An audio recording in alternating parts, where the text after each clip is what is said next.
बरोबर आहे. Night D बी पथकाने पेट्रोलिंग करत असताना त्यांना एक खंतेनगरला नाल्याच्या बाजूला एका पुरेशीकडे जनावर बांधलेले आहे. ते कत्तल करण्याकरिताच आहेत बांधलेले अशी माहिती मिळाल्यावरून त्यांनी 2 पंचांसमक्ष की नाईट डी ओ APS सोनवणे यांच्या मदतीला घेऊन नाना भोगे यांनी रेड केलेली आहे. त्याच्यात 10 गायी आणि एक गोरा अशी 11 जनावरं टोटल 1,65,400 रुपयाचा मुद्देमाल जप्त केलं आणि पुढील सुरक्षेच्या दृष्टीने तपासाच्या दृष्टीने सुरक्षित ठेवण्यासाठी ते गोवंशमध्ये पाठवण्यात आलेले आहे आणि दोन्ही आरोपीवर गुन्हा दाखल करून अरेस्ट केलेले आहे.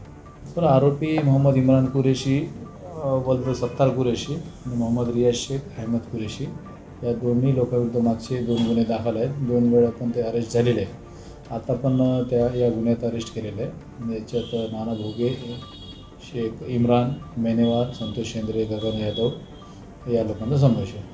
1,65,000 रुपयाचं टोटल 11 जनावरं